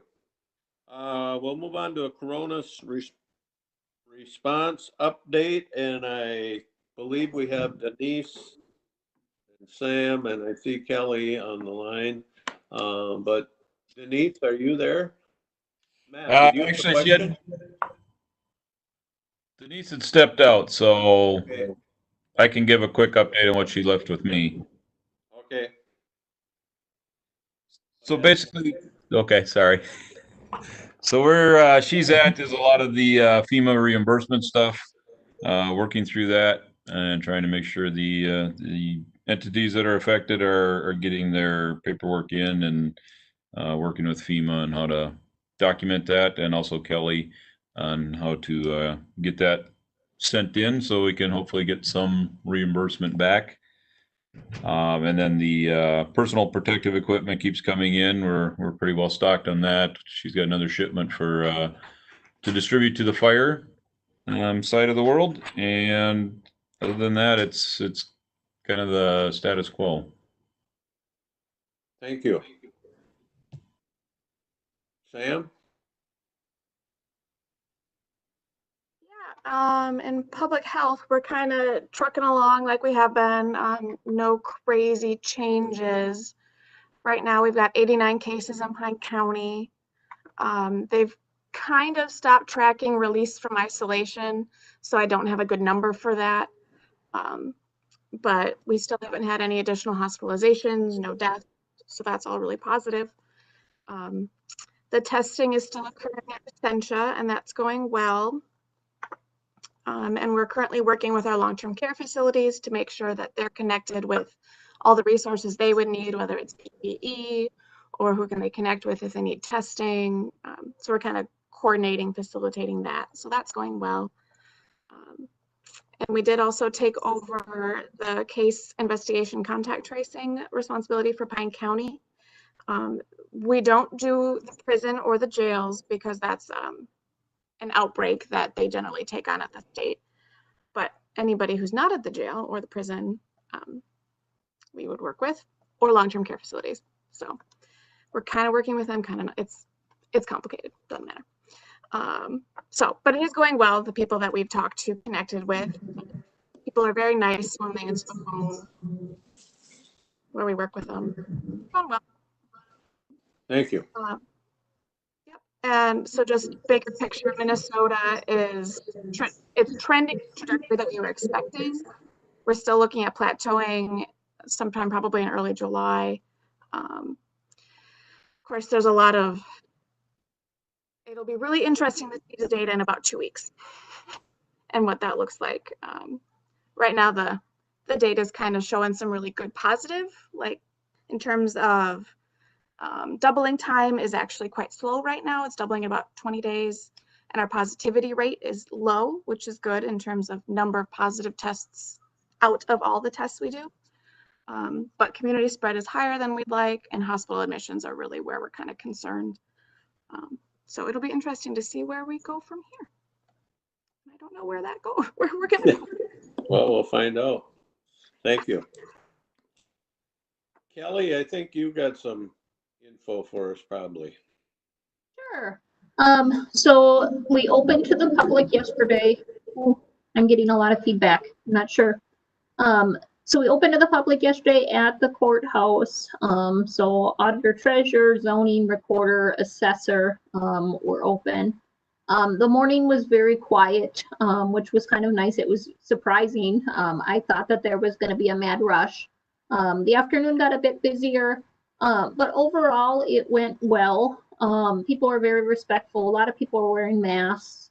We had a few folks that we had to tell, I need you to step back, or if you could stand there.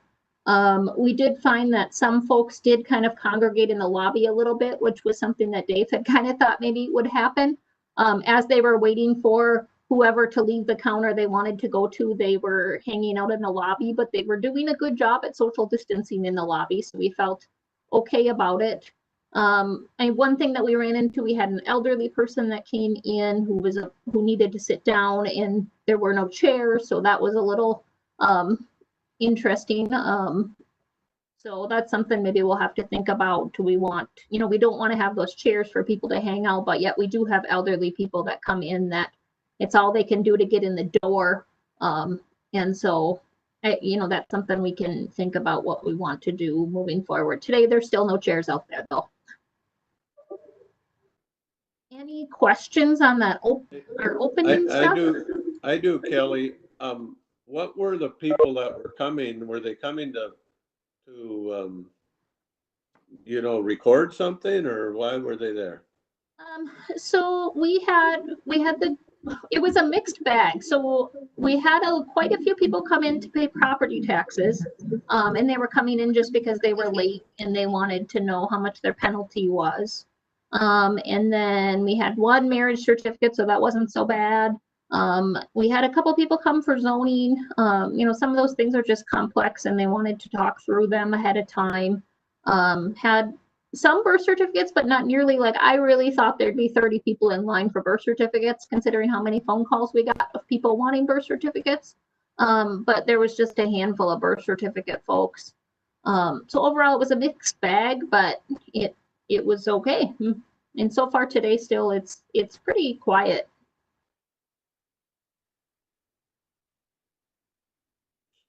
I talk into a muted mic every once in a while. So anyway, thank you, Kelly. Anybody got any questions? Anybody got anything else to add? David, do you have anything to add?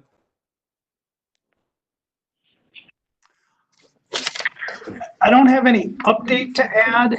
Just curious what thoughts are as far as next steps with regard to board meetings and the thinking on phasing in-person meetings or holding off on that until a future time.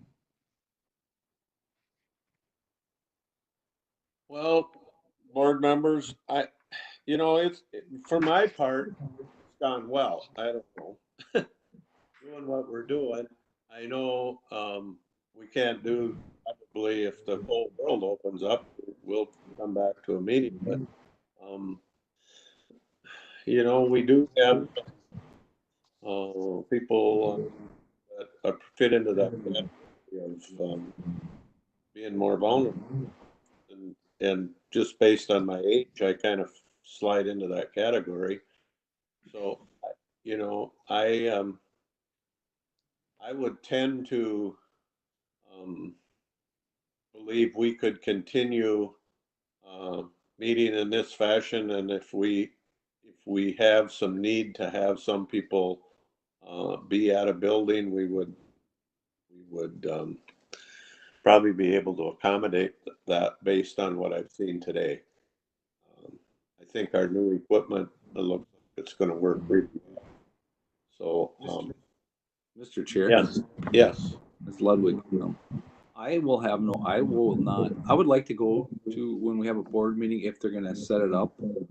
I will certainly go and be present, so if members of the public do want to come, or, in that way, I will certainly sit there and all social distance. I think the other thing we'll have to recognize is that we have a limited amount of space wherever we meet. So we are never going to have the room jam-packed shoulder to shoulder with people until this whole thing is done. And I don't know if that's 3 months from now or 3 years from now. I don't know. But I think we can figure out how to handle that of allowing, you know, the public these are public meetings, and we certainly want to make sure the public has the opportunity to be involved. And I think we'll continue to figure that out. Coming up on, what's the date of our public where they come and complain about their 15th. The Board of Equalization is June 15th. June 15th. So what's our thoughts on how we're going to run that meeting? Are we going to do it? Do you have a sense of how many people have signed up for that? So we currently have 3 people signed up.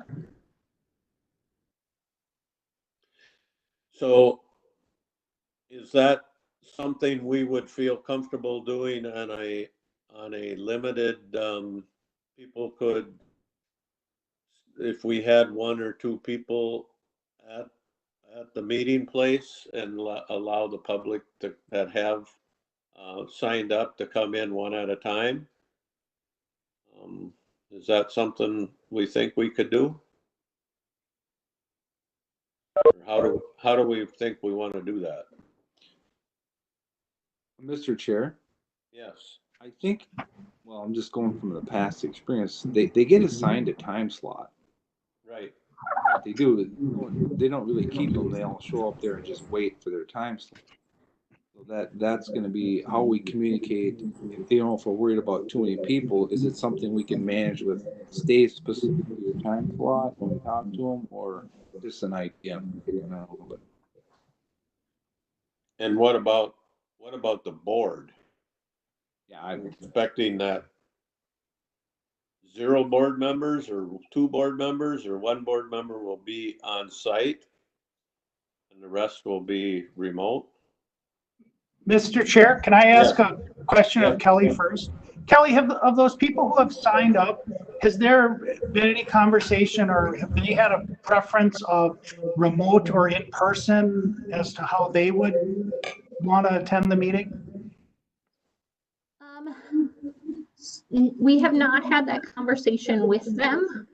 Knowing 2 of them rather well, they would want to be in person. And then the 3rd, I'm not sure. Because as we showed today with Terry being our volunteer to test out this equipment, you can do a presentation very effectively in the room without a board member there, right? So if people had the option to do it from their home computer, or if they weren't sure that they had the right equipment or the bandwidth, we could certainly make the county building available for them to come and do their presentation.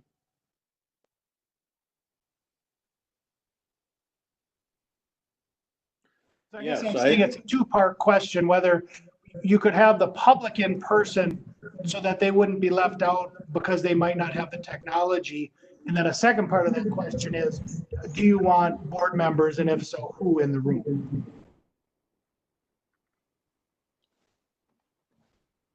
I don't know. We're going to have to decide this fairly soon. But I don't know that it has to be decided today. I think my preference would be that the public would come to a building and we can manage how many people can get into the room at one time. That's fairly easy. I don't think it's wise that all of us be there. I don't think we're needed. I think based on what I've seen and what we've been doing, we could really manage this meeting and they could feel that their voice has been heard if we're sitting at our house or wherever. So is that okay, folks, if we do it that way? I don't have a problem with it either way. If you want somebody to show up and you need me to get there or whatever, it's not a big deal. Or I like what you were saying as far as having the public come to the board, room and present, because that did work pretty good. Kelly, would you or Lori or somebody plan on being there? Yes, I would think so. Okay. I think it's more important that we make sure that we have some staff members there, that the equipment is all working well. And I feel very comfortable to have the, what I saw today and what I've seen in the past has worked extremely well. Seeing and hearing what anybody has had to say. So, Mr. Chair? yes. Yeah, this is Commissioner Chafee. Yep. You know, I don't know, are we talking about doing it in Pine City or in Sandstone? If we do it on a limited basis, we'll probably use the courthouse in Pine, correct? Yes. Yeah, Mr. Chair and Commissioner Chafee, I would just say that our room in Sandstone is larger and it has 2 doors, so we could have an indoor and an outdoor. And so we could manage people in and out of the room and maintain distancing better in Sandstone. And I tend to agree with you, David. And if we can manage this, so maybe if a couple of, I don't feel real comfortable yet. And going forward, you know, even with our board meetings, you know, I think Sam brought up a good point. What's it going to look like 2 or 3 weeks from now? You know, with all the rioting and all the congregating that's been going on. So personally, I don't feel real comfortable, you know, with some of the things that are going on with me and in my, you know, situation to be in that situation. So I'll just put that out there. So, you know, but if we can have a couple of commissioners, I'm okay with that. Thank you, Steve. Should we plan on, is it okay if staff, I know it's always in the past, there are so many people that just show up and they really don't need to go to our meeting, they need to talk to staff. And it's been very, very not helpful to be able to just point them down the hall, and some staff were there to chat with them. And I don't know if we plan on doing that again, or if we do that, are we going to have staff in Sandstone sitting in a conference room or whatever, or in the side of the hall or someplace where they can have that discussion? And that happens, Steve, a lot more at the Truth and Taxation meeting than this one. Yep.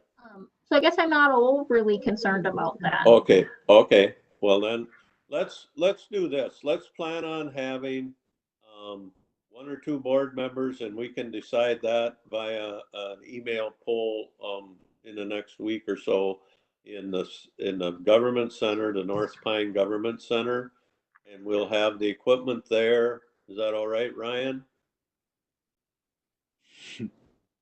That is the plan. Okay. And Mr. Chair? Yeah. I would just say that since Chapter 13D021 does not allow us to do polls outside of county board meetings, that perhaps you could determine who the 1 or 2 commissioners in the room are. Yes.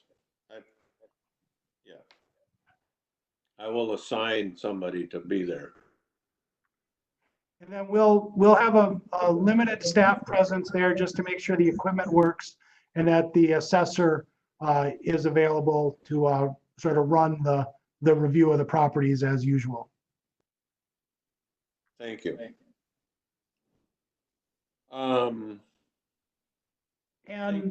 Yes.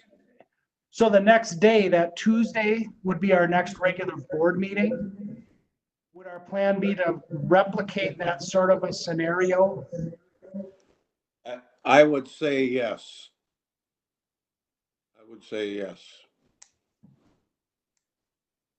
And I don't know if Jeff is still on, if he has somebody available to help us the first time go around to monitor how many people we have going into the building or not. But I don't think that's going to be an issue. We can David can work on that. Yep, and my understanding from the conversation is there will be not more than 2 commissioners in the room. We'll maintain the full WebEx meeting and the live stream on YouTube, and citizens can participate remotely, or if they do want to come in person, they could come in person, and we would not exceed the 10-person limit, assuming that's still in effect, and we'd ensure the appropriate distancing in the room. You captured it well.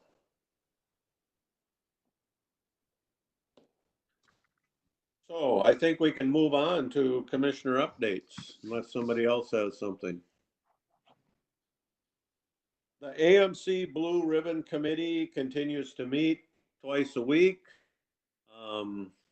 It's been an interesting few weeks because I've been involved with that, and we've heard reports from every almost imaginable department that works in a county in some fashion, and very proud of Ryan, who was part of a panel that spoke to us a week or so ago on the IT things that are going on. So we mostly have been gathering information at this point. We are in the process of putting together a paper that would go forward to the legislators and the governor's office and DHS and everybody, because most of these waivers center around DHS, to be truthful about it. And that is a big concern from most of the county commissioners. Is we've learned all these lessons. We've done all these things. We've made all these things work.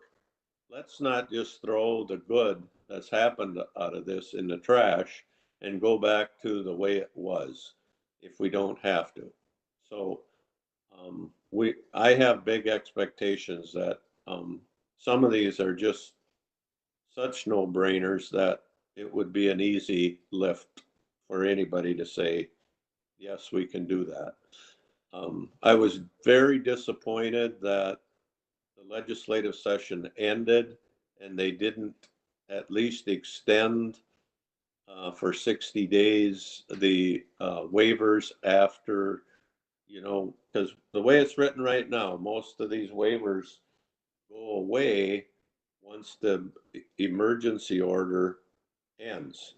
And we were hoping to at least get a 60-day extension to give everybody time to maybe get some of them through a special session, or maybe transition back to the old way if we had to.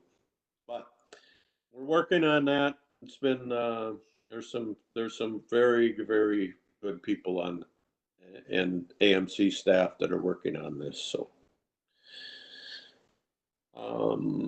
Arrowhead Counties Association, anybody get to that? Yeah, I made that little late, but I got through. When it finally got through to their main discussion, of course, was this COVID-19. Everybody there was a little concerned that the state had such a surplus of money here this spring. Now we're in such a deficit that they're next year down at the Capitol. I guess time will tell there. Just at the round table, a few things there. Over Cook County, they lost 3 businesses that burnt down and they're completely gone. They don't know what happened there, but they're really disappointed there. They're also kind of promoting, I shouldn't say promoting, but they're limited travel up there yet. They don't have the facilities at all for hospitals or anything. If the people get sick, their nearest one would be 2.5 hours away to Duluth. So they're just hoping people stay home if they're sick and keep safe. Everybody up there. Up there in Koochisin County, old Commissioner Adie, he's still looking for money to get that bridge over the railroad. He's not giving up on that one yet. And like Mark said, Carlton County is in the process of putting up a $1 million shop in Arnhem for them. The boys there. A lot of the equipment's been sitting outside, but the new shop should accommodate it. That Doors will be big enough to close in and get them all in there. That was about it. We're off now until September will be our next meeting. Minnesota rural counties, I've been involved with that.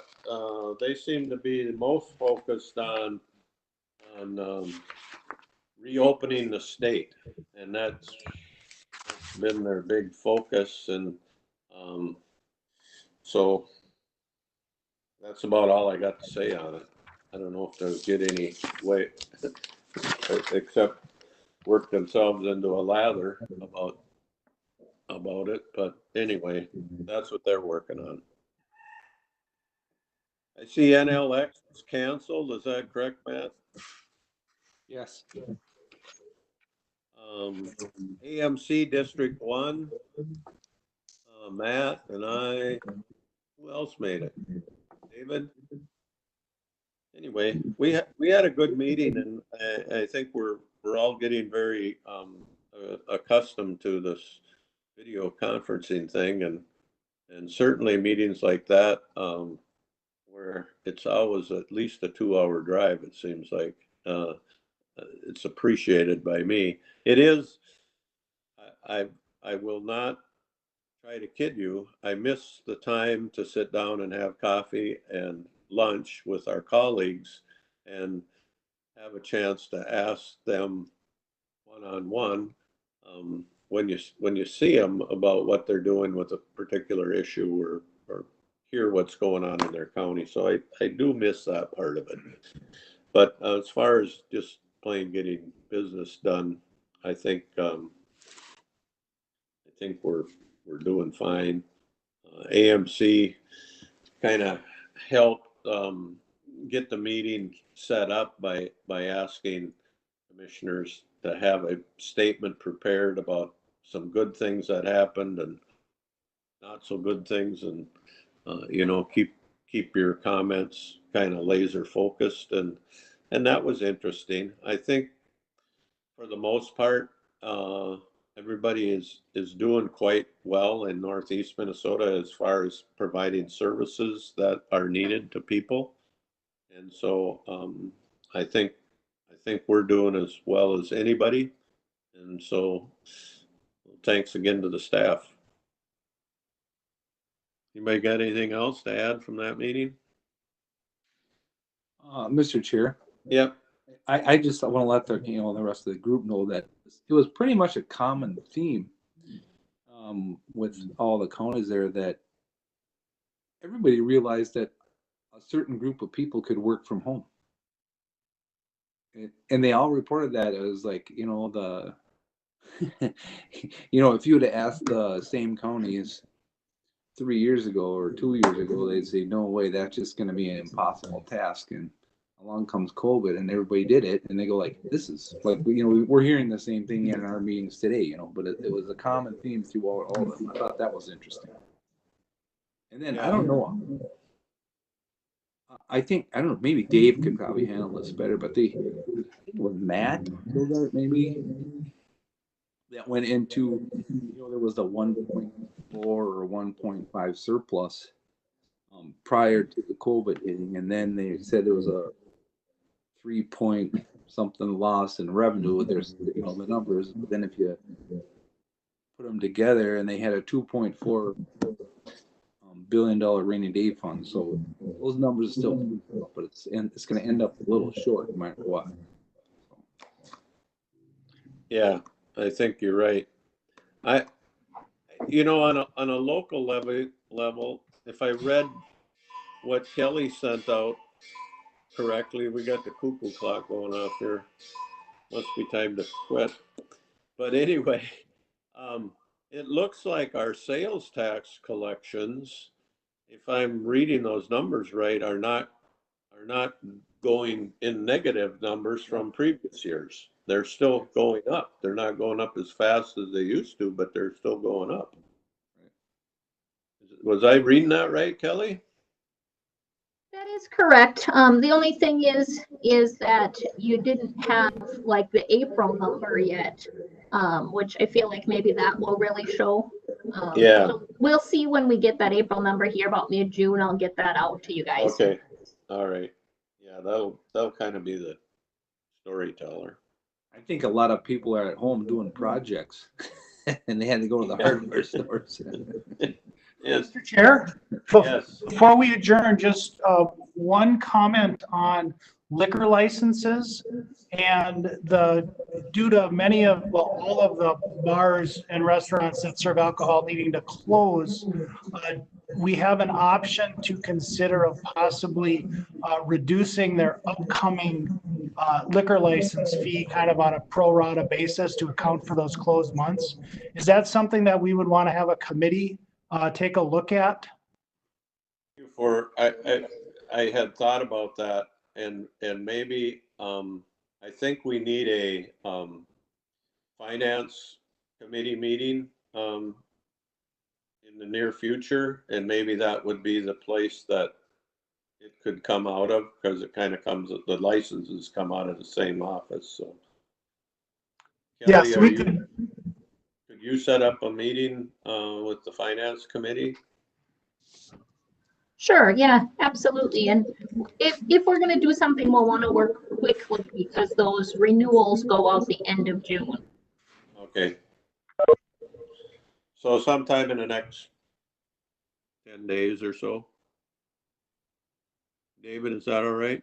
Yep, that sounds good. And that would be, I believe, you, Steve, and Matt on that finance and Correct. investment committee. Correct. So if the other commissioners have any thoughts on that, let David know or Kelly know, and so we have something to go off of. Any other business? If not, we'll declare the meeting adjourned. Thank you all. Thank you. Thank you.